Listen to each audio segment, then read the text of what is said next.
കർത്തൃനാമത്തിൽ ഏവർക്കും എൻ്റെ സ്നേഹവന്ദനം. ജൂലൈ 21 ഞായറാഴ്ചയിലേക്ക് വേണ്ടി സഭ നിശ്ചയിച്ചിരിക്കുന്ന ഏവൻഗേലിയോൻ ഭാഗമാണ് ലൂക്കോസിന്റെ സുവിശേഷം 10 അധ്യായം 25 മുതൽ 37 വരെയുള്ള വാക്യങ്ങൾ.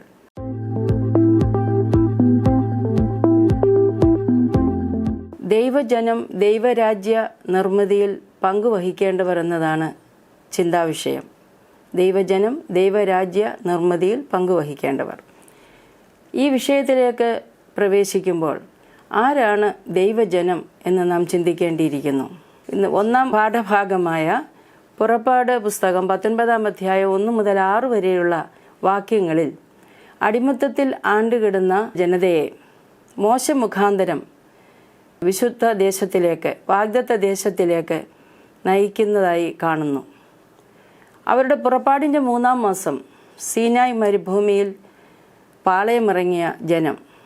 തൊട്ടു പിന്നാലെ കാണുന്നത് മോശെ കർത്തൃസന്നിധിയിലേക്ക്, ദൈവസന്നിധിയിലേക്ക് കടന്നു പോകുന്നു. അവിടെ പർവ്വതത്തിൽ പ്രത്യക്ഷപ്പെടുന്ന ദൈവത്തെ കാണുന്നു. യഹോവ പ്രത്യക്ഷപ്പെട്ട് മോശയ്ക്ക് ചില കാര്യങ്ങൾ പറഞ്ഞു കൊടുക്കുന്നു. അത് എന്താണെന്ന് വെച്ചാൽ, മോശയോട് പറയുകയാണ്, ശത്രുവിനെ തുരത്തി വഴി നടത്തിയ സുരക്ഷിത സ്ഥാനത്തേക്ക് നയിക്കുന്ന ദൈവത്തെ മറക്കാതിരിക്കണം ജനം എന്ന് ഓർമ്മിപ്പിക്കുന്നത് മാത്രമല്ല ചെയ്യുന്നത്, സകല ജാതികളിലും വെച്ച് തൻ്റെ സമ്പത്തായി മാറേണ്ട ജനം ആണതെന്ന് ഓർമ്മിപ്പിക്കുന്നു. കൂടാതെ പുരോഹിത രാജ്യത്വവും വിശുദ്ധ ജനവുമാണ് അവരെന്ന് മോശയെ ഓർമ്മിപ്പിക്കുകയും ചെയ്യുന്നു. പക്ഷേ അത് ദൈവജനം ആണ് എന്ന് ഓർമ്മപ്പെടുത്തുന്നത് എങ്ങനെയാണ്? ദൈവിക പ്രമാണങ്ങൾ, ദൈവിക നിയമങ്ങൾ, വചനം അനുസരിക്കുന്നവരാണ് ദൈവജനമെന്നാണ് അവിടെ നമുക്ക് കാണാൻ കഴിയുന്നത്. അങ്ങനെ ദൈവിക പ്രമാണങ്ങളെയും ദൈവവചനങ്ങളെയും അനുസരിക്കുന്നവർ ദൈവജനമായി തീരുമെങ്കിൽ തുടർന്ന് നാം ചിന്തിക്കേണ്ടത് ദൈവരാജ്യത്തെ പറ്റിയാണ്. ഇന്നത്തെ ശ്ലീഹാ ഭാഗം റോമർ 14 അധ്യായം 13 മുതൽ 19 വരെയുള്ള വാക്യങ്ങളാണ്. അതിലെ 17-ാം വാക്യം ഇങ്ങനെ പറയുന്നു: ദൈവരാജ്യം ഭക്ഷണവും പാനീയവുമല്ല, നീതിയും സമാധാനവും പരിശുദ്ധാത്മാവിൽ സന്തോഷവും അത്രയെന്ന്.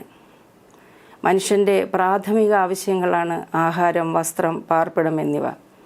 ഇതിലാദ്യത്തേതായ ഭക്ഷണപാനീയങ്ങൾ എന്നത് ആഹാരത്തിൽ ഉൾപ്പെടുന്നതാണല്ലോ. തുടർന്നുള്ള ആവശ്യങ്ങൾ മനുഷ്യൻ ക്രമേണ നേടിയെടുക്കുന്നതാണ്. പഴയ നിയമസങ്കല്പത്തിൽ ദൈവരാജ്യം എന്നതില്ല, എങ്കിലും സകലവും ദൈവം സൃഷ്ടിച്ചു എന്ന് പറയുന്നുണ്ട്. സകലത്തിൻ്റെയും കർത്തൃത്വം ദൈവത്തിനാണെന്നും അതിലൂടെ നാം മനസ്സിലാക്കുന്നു. ഭൂമി മുഴുവനും പരസ്പര ആശ്രിതത്വത്തിൽ കഴിയണമെന്നത് ദൈവരാജ്യത്തിൻ്റെ ലംഘിക്കപ്പെടാനാകാത്ത വ്യവസ്ഥയാണ്. ഭൂമിയും അതിലെ വിഭവങ്ങളും ഒക്കെ നീതിപൂർവം പങ്കിടണം. അതൊരു ദൈവരാജ്യ പ്രത്യേകതയാണ്. യേശുവിലൂടെ വെളിപ്പെട്ട ദൈവസ്നേഹത്തിൻ്റെയും ദൈവിക നീതിയുടെയും പ്രഘോഷണമാണ് ദൈവരാജ്യം. നീതി സമാധാനങ്ങൾ അടിസ്ഥാനമാക്കിയുള്ളതും ദൈവത്താൽ പരിപാലിക്കപ്പെടുന്നതുമായ വ്യവസ്ഥിതി നിലനിൽക്കുന്ന ഇടമാണ് ദൈവരാജ്യം. സങ്കീർത്തനം 89:14 ഇതുതന്നെയാണ് പറയുന്നത്. നീതിയും ന്യായവും നിന്റെ സിംഹാസനത്തിൻ്റെ അടിസ്ഥാനമാകുന്നു എന്നവിടെ ഓർമ്മിപ്പിക്കുന്നു. ദൈവരാജ്യം നിങ്ങളുടെ ഇടയിൽ തന്നെ ഉണ്ടല്ലോ എന്ന് യേശു പറയുന്നു. ലൂക്കോസിൻ്റെ സുവിശേഷം 17-ാം അധ്യായം 21-ാം വാക്യം അതാണ് നമ്മളെ പഠിപ്പിക്കുന്നത്. നീതിയിലും സമാധാനത്തിലും പരിശുദ്ധാത്മ സന്തോഷത്തിലും അടിയുറച്ച ഒരു ലോകക്രമം നമുക്ക് വേണ്ടേ?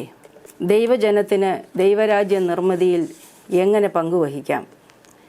നീതിന്യായങ്ങൾക്ക് നിൽക്കക്കള്ളി നഷ്ടമാവുകയും സത്യധർമാദികൾ അന്യമായി തീരുകയും സ്നേഹശൂന്യത ചുറ്റുപാടും നിറയുകയും ആക്രമണ ഉത്സുകത പെരുകുകയും ഒക്കെ ചെയ്യുന്ന വെല്ലുവിളികൾ നിറഞ്ഞ ഒരു വർത്തമാനകാലം നമ്മുടെ മുന്നിലുണ്ട്. ഇവിടെയാണ് ഇന്നത്തെ ഏവൻഗേലിയോൻ ഭാഗത്തിൻ്റെ പ്രസക്തി.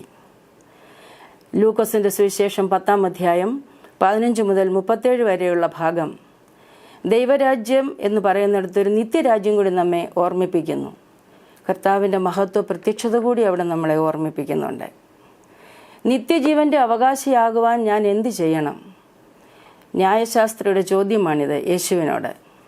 ന്യായപ്രമാണത്തിൽ എന്തെഴുതിയിരിക്കുന്നു, എങ്ങനെ വായിക്കുന്നു എന്ന് യേശു അവനോട് ചോദിക്കുന്നു. ന്യായശാസ്ത്രി അതിന് മറുപടി പറഞ്ഞു, നിന്റെ ദൈവമായ കർത്താവിനെ പൂർണ്ണ ഹൃദയത്തോടും പൂർണ്ണ ആത്മാവോടും പൂർണ്ണ ശക്തിയോടും പൂർണ്ണ മനസ്സോടും സ്നേഹിക്കണം. വീണ്ടും പറയുന്നു, കൂട്ടുകാരനെ നിന്നെപ്പോലെ തന്നെ സ്നേഹിക്കണം. കർത്താവിനെ സ്നേഹിക്കണമെന്നും കൂട്ടുകാരനെ അപരനെ സ്നേഹിക്കണമെന്നുമുള്ള കാര്യങ്ങൾ വ്യക്തമായി ന്യായശാസ്ത്രിക്ക് പറയാൻ കഴിയുന്നത് ന്യായപ്രമാണങ്ങളെ അക്ഷരം കൊണ്ട് അറിഞ്ഞവനാണ്. ആ ബോധത്തിൽ നിന്നാണ് ന്യായശാസ്ത്രി ഇതിന് മറുപടി പറയുന്നത്. എന്നാൽ സ്വയനീതീകരണത്തിന് ഇച്ഛിച്ച ന്യായശാസ്ത്രി വീണ്ടും കർത്താവിനോട് ഒരു മറുചോദ്യം ചോദിക്കുന്നു, എൻ്റെ കൂട്ടുകാരനാർ? ഇതിന് ഉത്തരമായിട്ടാണ്, അല്ലെങ്കിൽ ഈ സന്ദർഭത്തിലാണ് കർത്താവായ യേശു എക്കാലത്തെയും ഏറ്റവും നല്ല കൂട്ടുകാരൻ്റെ കഥ, നല്ല ശമരിയക്കാരൻ്റെ കഥ പറയുന്നത്. മുറിവേറ്റവൻ, വീണുപോയവൻ, തകർക്കപ്പെട്ടവൻ, ചവിട്ടി അരയ്ക്കപ്പെട്ടവൻ, അവനെ കണ്ടിട്ട് അവൻ്റെ മുന്നിൽ മുട്ടുകുത്തി വീഞ്ഞും എണ്ണയും പകർന്ന് അവൻ്റെ മുറിവുകളെ കെട്ടി അവന് രക്ഷ ചെയ്യുക മാത്രമല്ല, തൻ്റെ വാഹനത്തിൽ അവനെ വഴിയമ്പലത്തോളം കൊണ്ടുചെന്ന് ഒരു രാത്രി കൂട്ടിരുന്ന് പിറ്റേന്ന് പ്രഭാതത്തിൽ താൻ എന്തിനാണോ ഇറങ്ങി പുറപ്പെട്ടത് ആ വഴിക്ക് യാത്ര ചെയ്ത് പോകാൻ തയ്യാറെടുക്കുമ്പോൾ ആ മനുഷ്യൻ വഴിയമ്പലം സൂക്ഷിപ്പുകാരനോട് പറയുന്നു, താൻ നൽകിയ 2 വെള്ളിനാണയങ്ങൾക്കപ്പുറം എന്തെങ്കിലും ചെലവായാൽ തൻ്റെ മടക്കയാത്രയിൽ തന്നുകൊള്ളാമെന്ന്. അതൊരു വലിയ ഉറപ്പാണ്. അതും നൽകിയാണ് കടന്നു പോകുന്നത്. ഇത്രയും കഥ പറഞ്ഞിട്ടാണ് കർത്താവ് ചോദിക്കുന്നു, ഈ കൊള്ളയടിക്കപ്പെട്ടവൻ, കള്ളന്മാരാൽ തകർക്കപ്പെട്ടവൻ, കയ്യിലകപ്പെട്ടവന് ഇവരിൽ ആരാണ്, ഈ മൂവരിൽ ആരാണ് കൂട്ടുകാരൻ? അധികമൊന്നും ആലോചിക്കേണ്ടി വന്നില്ല ന്യായശാസ്ത്രിക്ക് അന്നേരം ഉത്തരം പറയാൻ. അവനോട് കരുണ കാണിച്ചവനെന്ന് എളുപ്പം ഉത്തരം പറഞ്ഞു. കർത്താവ് അവനോട് പറയുന്നു, എങ്കിൽ നീയും പോയി അങ്ങനെ തന്നെ ചെയ്യുക. നീയും പോയി അങ്ങനെ തന്നെ ചെയ്യുക. കരുണ കാണിക്കാൻ തന്നെയാണ് കർത്താവ് അവനോട് പറഞ്ഞു വിടുന്നത്. അവന് കൂട്ടുകാരൻ ആരെന്ന് ബോധ്യവും വന്നു. നാം ജീവിക്കുന്ന ഈ വർത്തമാനകാലത്തിലേക്കൊന്ന് കണ്ണോടിച്ചാൽ പലപ്പോഴും ശാരീരികമായും മാനസികമായും മുറിവേറ്റ അനേകരെ നാം കാണുന്നു. നമ്മളാൽ മുറിവേൽക്കപ്പെടുന്നവരുണ്ട്. അറിഞ്ഞോ അറിയാതെയോ പല വിധത്തിൽ ഭാരങ്ങളും പ്രയാസങ്ങളിലും നമ്മൾ മൂലം അനുഭവിക്കുന്നവരുണ്ടാകാം. നമ്മുടെ കൺമുമ്പിലൂടെ മറ്റുള്ളവരുടെ ആക്രമണങ്ങളിൽപ്പെട്ട് മറ്റുള്ളവരുടെ ചില പ്രവർത്തനങ്ങളിൽ ബുദ്ധിമുട്ടുന്ന ആളുകളെ നമ്മൾ കണ്ടേക്കാം. മുറിവേറ്റവനെ നമ്മൾ എങ്ങനെയാണ് അവനെ ആശ്വസിപ്പിക്കുന്നത്? അവൻ്റെ പ്രയാസങ്ങളുടെ മധ്യത്തിൽ നാം എങ്ങനെയാണ് അവനോടൊപ്പം ചേരുന്നത്?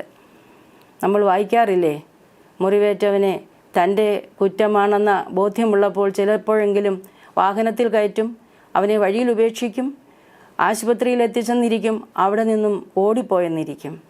ഇങ്ങനെ നോക്കുമ്പോൾ നമ്മുടെ മുന്നിൽ പ്രയാസങ്ങൾ അനുഭവിക്കുന്നവരെ, തകർക്കപ്പെട്ടവരെ ചേർത്ത് നിർത്താൻ എന്തെല്ലാം സന്ദർഭങ്ങൾ നമ്മുടെ എല്ലാം ജീവിതങ്ങളിൽ വന്നിട്ടുണ്ട്. അപ്പോൾ ദൈവരാജ്യ നിർമ്മിതിയിൽ നാം എങ്ങനെയാണ് പങ്കെടുക്കേണ്ടത്? ഒന്നാമതായി നമുക്ക് വേണ്ടത് സ്നേഹമാണ്.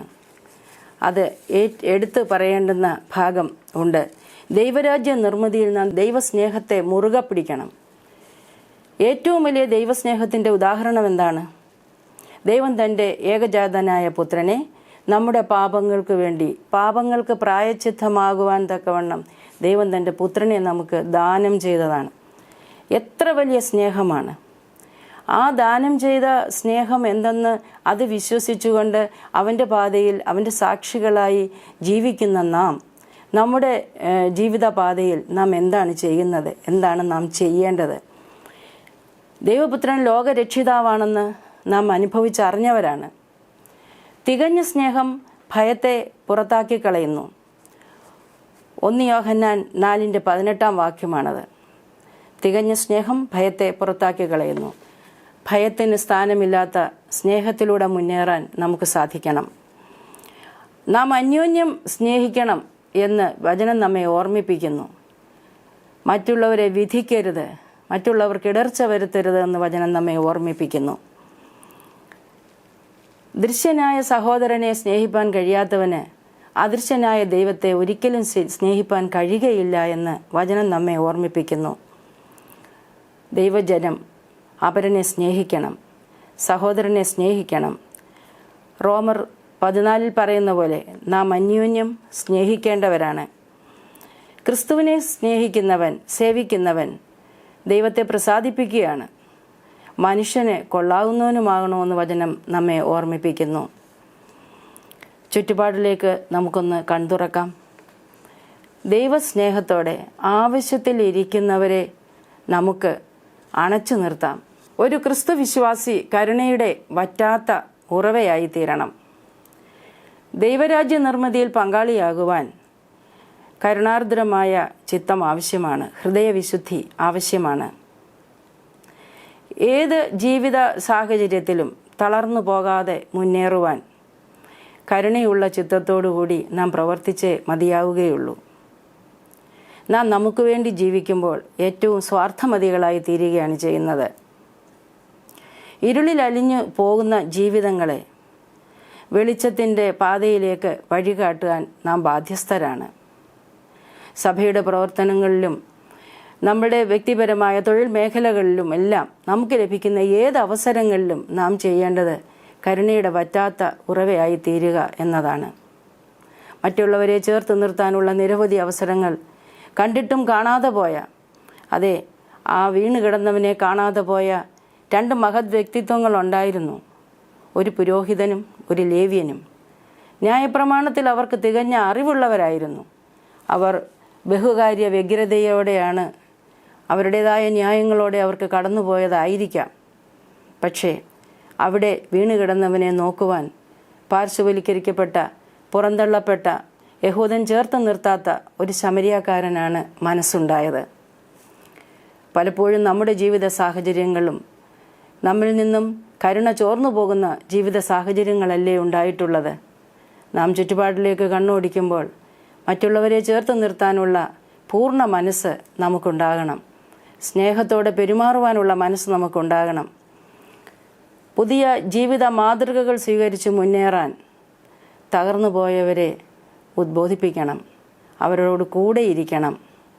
പാർശ്വവൽക്കരിക്കപ്പെട്ടവരെ ചേർത്ത് നിർത്തി അവർക്ക് വേണ്ടുന്ന ഉന്നമനത്തിനുള്ള പാത നാം തുറന്നു കൊടുക്കണം. അത്തരത്തിലുള്ള എത്രയോ പ്രവർത്തനങ്ങൾ നമ്മുടെ ചുറ്റുപാടുമുണ്ട്, സഭയായി ചെയ്യുന്നുണ്ട്. അത്തരം മേഖലകളിലേക്ക് കടന്നു ചെല്ലുവാനും അവരെ ചേർത്ത് നിർത്തുവാനും നമുക്ക് സാധിക്കണം. ഭക്ഷണം, തൊഴിൽ, ജീവിത സുസ്ഥിരത ഇവയെല്ലാം ഏതൊരാൾക്കും അവകാശപ്പെട്ടതാണ്. പൗരബോധത്തോടെ ജീവിക്കുവാനും നിർഭയത്വത്തോടെ കഴിയുവാനും ഉള്ള അവകാശം സ്ത്രീ പുരുഷ ഭേദമന്യേ ഏവർക്കുമുണ്ട്. അത് നാം മനസ്സിലാക്കണം. ആരെയും ചവിട്ടിത്താഴ്ത്തുകയോ പുറന്തള്ളുകയോ ചെയ്യാതെ എല്ലാവരെയും ചേർത്ത് നിർത്താൻ നമുക്കാകണം. സ്ത്രീ സുരക്ഷ, കുട്ടികളുടെ സുരക്ഷ ഇവയെല്ലാം നാം ഉറപ്പാക്കണം. വാർദ്ധക്യത്തെ സംരക്ഷിക്കണം. അവരുടെ നല്ല മാതൃകകളെ പിന്തുടരുവാനും അവരെ സ്നേഹത്തോടെ ചേർത്ത് നിർത്തുവാനും നമുക്ക് ആകണം. ഇത് പ്രസംഗവേദികളിലെ വാക്കുകളായിട്ട് അവസാനിപ്പിക്കാതെ പകരം ഓരോ ഭവനങ്ങളിലേക്കും നാം ഒന്ന് കണ്ണോടിക്കുക. എത്രയോ പേർ ഏകാന്തത അനുഭവിക്കുന്നു, ഒന്ന് സംസാരിക്കാൻ പോലും ആരുമില്ലാതെ. തങ്ങളുടെ ജീവിതത്തിൻ്റെ പ്രയാസങ്ങൾ കേൾക്കുവാൻ ആരുമില്ലാത്ത അവസ്ഥയിലൂടെ ജീവിക്കുന്ന ധാരാളം പേരുണ്ട്. അത്തരത്തിലുള്ള സാഹചര്യങ്ങളിൽ എങ്ങനെയാണ് ഓരോരുത്തരും ഇടപെടുന്നത് എന്ന് നാം ഭവനങ്ങളിലേക്ക് കടന്നു ചെന്ന് അത് മനസ്സിലാക്കേണ്ട ഒരു കാലം കൂടിയാണിത്. നല്ല മാതൃകകൾ കാണിച്ചു കൊടുക്കേണ്ട ഒരു കാലമാണിത്. അടുത്തതായി പ്രാർത്ഥന അധിഷ്ഠിതമായ ഒരു കൂട്ടായ്മയുടെ ജീവിതവും നമുക്ക് വേണം. ദൈവരാജ്യ നിർമ്മിതിയിൽ പങ്കുവഹിക്കേണ്ടത് ഒരു കൂട്ടായ്മയുടെ അനുഭവത്തിലൂടെയും ആകാം. നന്നായി പ്രാർത്ഥിക്കുക, വിശ്വാസബോധത്തോടുകൂടി. ശക്തനാക്കുന്നവൻ മുഖാന്തരം സകലത്തിനും മതിയായവനാകുന്നു. ഈ ഭൂമിയിൽ ഒരുപാട് പേർ പലവിധത്തിലുള്ള പ്രയാസങ്ങൾ അനുഭവിക്കുന്നുണ്ടെങ്കിലും നമുക്ക് സാധ്യമാകും വിധം, നമ്മുടെ ഓരോരുത്തരുടെയും ജീവിതങ്ങൾക്ക് സാധ്യമാകും വിധം പ്രാർത്ഥനയോടെ അവരെ ചേർത്ത് നിർത്തി കൂട്ടായ്മയുടെ അനുഭവത്തിലൂടെ കുറവുകൾ ഏതേതിടങ്ങളിലാണോ ഉള്ളതെന്ന് നാം മനസ്സിലാക്കി ആ കുറവുകളെ കണ്ടെത്തി നമ്മളാലാവും വിധം അതിനപ്പുറത്തേക്ക് പോയാൽ മറ്റുള്ളവരുടെ സഹായം കൂടി തേടുക. എങ്ങനെ പോയാലും അശരണരെ ചേർത്ത് നിർത്തുവാൻ പ്രാർത്ഥനയുടെ അംശം ആവശ്യമാണ്. പ്രാർത്ഥനയിലെ പരിശുദ്ധാത്മാവിൻ്റെ നിറവിലെ നീതിയിലും സമാധാനത്തിലും മാത്രമല്ല, അതിലപ്പുറത്തേക്ക് പരിശുദ്ധാത്മാ സന്തോഷം കൂടി പകർന്നു കൊടുക്കുവാൻ പ്രാർത്ഥനയിൽ ഒറ്റിരിക്കുമ്പോൾ സാധ്യമാകുന്നതാണ്. ഒരുമിച്ചുള്ള കൂട്ടായ്മയുടെ അനുഭവത്തിലൂടെയാണ് ഈ സന്തോഷം പകരപ്പെടാൻ സാധിക്കുക. മറിച്ച് അവനവന് വേണ്ടി പ്രാർത്ഥിക്കുകയും നമ്മുടെ പ്രാർത്ഥനകൾ പലപ്പോഴും സ്വകാര്യ ലാഭത്തിനു വേണ്ടിയുള്ള പ്രാർത്ഥനകളായി മാറിപ്പോകുന്നില്ലേ എന്ന് നാം ചിന്തിക്കണം. ഞാനും എൻ്റെ കുടുംബവും ഞങ്ങൾ യഹോവയെ സേവിക്കുമെന്ന് പറയും. ഞാനും എൻ്റെ കുടുംബവും പരസ്പരം സേവിച്ചുകൊണ്ടും സ്നേഹിച്ചുകൊണ്ടും നമ്മുടേതായ ആവശ്യങ്ങൾക്ക് മാത്രം മുൻതൂക്കം നൽകിക്കൊണ്ട് ഒരു ജീവിതക്രമം കെട്ടിപ്പടുത്താൽ എവിടെയാണ് ദൈവസ്നേഹമുള്ളത്? നമ്മുടെ കടമകൾ നിർവഹിക്കുന്ന നമ്മുടെ കുടുംബത്തോടുള്ള കടമകൾ മാത്രമാണ്. അതിനപ്പുറത്തേക്ക് അവരനെ സ്നേഹിപ്പാൻ, കൂട്ടുകാരനെ സ്നേഹിപ്പാൻ, ആശയേറ്റ് കഴിയുന്നവന് ആശ പകരുവാൻ, കരുണ നഷ്ടപ്പെട്ടിടത്ത് കരുണ പുലർത്തുവാൻ ഒക്കെ നമുക്ക് സാധിക്കണം. അതിന് ഈ പ്രാർത്ഥനയുടെ കൂട്ടായ്മ അനിവാര്യമാണ്. ദൈവരാജ്യ നിർമ്മിതിയിൽ പങ്കെടുക്കേണ്ട ദൈവജനം ദൈവത്തെ സേവിക്കുക, കർത്താവിനെ സേവിക്കുക, സ്നേഹിക്കുക മാത്രമല്ല, മറ്റുള്ളവരെ സ്നേഹിപ്പാനും സേവിപ്പാനും അവരുടെ ജീവിത പുനരുദ്ധാരണത്തിൽ, ജീവിത നിർമ്മിതിയിൽ ഇടപെടുവാനും സാധിക്കണം. അതിന് തികഞ്ഞ സ്നേഹം, വറ്റാത്ത സ്നേഹം ആവശ്യമാണ്. കരുണ വറ്റാത്ത ഹൃദയം ആവശ്യമാണ്. പ്രാർത്ഥനയുടെ കൂട്ടായ്മ ആവശ്യമാണ്. മഹാകവി അക്കിത്തമ്പാടി, ഒരു കണ്ണീർക്കണൻ ഞാൻ മറ്റുള്ളവർക്കായി പൊഴിക്കവേ, ഉദിക്കയാണെന്നെ ആത്മാവിൽ 1000 സൗരമണ്ഡലം. ഒരു പുഞ്ചിരി ഞാൻ മറ്റുള്ളവർക്കായി ചെലവാക്കവേ, ആത്മാവിലുലാവുന്നു നിത്യനിർമ്മല പൗർണമി എന്ന്. അതെ, വലിയ ചെലവില്ലാത്ത കാര്യങ്ങളെക്കുറിച്ചാണ് അവിടെ പറഞ്ഞത്. ഹൃദയവിശുദ്ധിയുള്ളവർ, കരുണാർദ്ര ചിത്തമുള്ളവർ, ആ പുഞ്ചിരിക്കും ആ കണ്ണീർക്കണത്തിനും അപ്പുറത്തേക്ക്, കണ്ണീർക്കണം നമ്മളിൽ നിന്ന് ഒഴുകുന്നുണ്ടെങ്കിൽ, ഒരു കണ്ണീർക്കണം പൊഴിയുന്നുണ്ടെങ്കിൽ, നമ്മുടെ കണ്ണ് നനയുന്നുണ്ടെങ്കിൽ, തീർച്ചയായും മനസ്സിലാക്കണം അവിടെ നമുക്ക് അലിവുറ്റ ഒരു ഹൃദയമുണ്ടെന്ന്. അപ്പോൾ മറ്റുള്ളവരെ സ്നേഹിപ്പാനും ഈ നമുക്ക് ചുറ്റുമുള്ള ലോകത്തിലെ സ്നേഹശൂന്യത ഇല്ലാതെയാക്കുവാനും നമുക്ക് സാധിക്കും എന്നത് ഉറപ്പായ കാര്യമാണ്. കിഴക്ക് നിന്നും പടിഞ്ഞാറ് നിന്നും തെക്ക് നിന്നും വടക്ക് നിന്നും അനേകർ വന്ന് ദൈവരാജ്യത്തിൽ പന്തിയിലിരിക്കും. ലൂക്കോസ് 13:19 വാക്യമാണ്. സകലരെയും ഉൾക്കൊള്ളുന്ന ഒരു സാർവദേശീയ കാഴ്ചപ്പാട് നമുക്കുണ്ടാവണം. ഒരുവൻ ക്രിസ്തുവിലായാൽ അവൻ പുതിയ സൃഷ്ടി എത്രയെന്ന് പറയുന്നു. നാം മറ്റുള്ളവരെക്കാൾ എല്ലാം ശ്രേഷ്ഠമായ സൃഷ്ടിയെന്ന് നൂറ്റാണ്ടുകൾക്ക് മുൻപേ ദൈവം പറഞ്ഞെങ്കിൽ, ദൈവത്തിൻ്റെ ഏറ്റവും വലിയ സമ്പത്തായ ദൈവജനമായി നമ്മെ കണ്ടെങ്കിൽ, ആ വിശ്വാസവും പ്രതീക്ഷയും ദൈവം നമ്മളിൽ വച്ചിട്ടുണ്ടെങ്കിൽ, നാം ചെയ്യേണ്ടുന്നത് സകലരെയും ചേർത്ത് നിർത്തുന്ന ഒരു ലോകം സൃഷ്ടിക്കലാണ്. ആ സാർവദേശീയ കാഴ്ചപ്പാട് നമുക്ക് ഉണ്ടാകണേ എന്ന് നമുക്ക് പ്രാർത്ഥിക്കാം.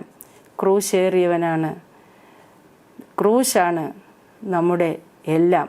അപ്പോൾ ആ ക്രിസ്തുവിൻ്റെ സ്നേഹത്തിൽ ഉറ്റിരുന്നുകൊണ്ട്, ദൈവസ്നേഹത്തിൽ മുറുകെ പിടിച്ചുകൊണ്ട്, ദൈവജനമായ നമുക്ക് ദൈവരാജ്യ നിർമ്മിതിയിൽ പങ്കുകാരാകാൻ സാധിക്കട്ടെ എന്ന പ്രാർത്ഥനയോടെ ഞാൻ എൻ്റെ വാക്കുകൾ നിർത്തുന്നു. നമുക്ക് പ്രാർത്ഥിക്കാം. നിത്യനായ ദൈവമേ, സ്വർഗസ്ഥ പിതാവേ, ഈ നല്ല സമയം തന്നതിനായി അവിടുത്തെ സ്തുതിക്കുന്നു. അബ്ബാ പിതാവേ എന്ന് വിളിക്കാൻ തക്കവണ്ണം പുത്രത്വത്തിൻ്റെ അവകാശം ഞങ്ങൾക്ക് തന്നു. നീ ഞങ്ങളെ കർത്താവേ ദൈവജനമായി സ്വീകരിച്ചു. നിൻ്റെ പ്രമാണങ്ങൾ, നിൻ്റെ നിയമങ്ങൾ, തിരുവചനം ഞങ്ങൾ പാലിക്കുമ്പോൾ, അനുസരിക്കുമ്പോൾ നിൻ്റെ ജനമായി തീരുന്നു.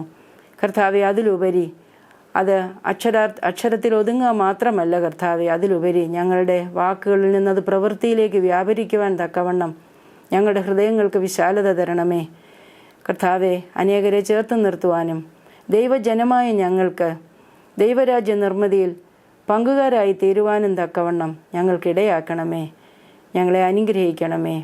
കർത്താവെ, ഈ വചനം പറയുവാൻ തന്ന കൃപയ്ക്കായി സ്തോത്രം ചെയ്യുന്നു, സ്തുതിക്കുന്നു. മാർത്തോമാ സഭയ്ക്കായി സ്തോത്രം ചെയ്യുന്നു. കർത്താവെ, DSMCക്കായി സ്തോത്രം ചെയ്യുന്നു. എല്ലാ നേതൃത്വത്തിനായും സ്തോത്രം ചെയ്യുന്നു. കർത്താവെ, നിൻ്റെ കൃപയിൽ പുലരുവാൻ, തുടരുവാൻ, പ്രവർത്തിക്കുവാൻ, ദൈവരാജ്യ നിർമ്മിതിയിൽ പങ്കുകാരാകുവാൻ, നിൻ്റെ അവകാശത്തിന് ഓഹരിയാകുവാൻ, കർത്താവെ, നിൻ്റെ നിത്യ രാജ്യത്തിന് അവകാശികളായി തീരുവാൻ തക്കവണ്ണം ഞങ്ങളെ നീ ഒരുക്കണമേ എന്ന് പ്രാർത്ഥിക്കുന്നു. ആരുടെയും കുറവുകൾ കർത്താവെ, ആരുടെയും കുറവുകൾ ഞങ്ങളുടെ അനുഗ്രഹങ്ങൾക്ക്, ചുറ്റുപാടുമുള്ളവരുടെ അനുഗ്രഹങ്ങൾക്ക്, ജനത്തിൻ്റെ അനുഗ്രഹങ്ങൾക്ക് തടസ്സമായി തീരരുത് എന്ന് യാചിക്കുന്നു. കർത്താവെ, സകല നന്മകളാലും നിറയ്ക്കണമേ. സകലവും യേശുവിൻ നാമത്തിൽ യാചിക്കുന്നു. കൃപയോടെ കേൾക്കണമേ. ആമേൻ.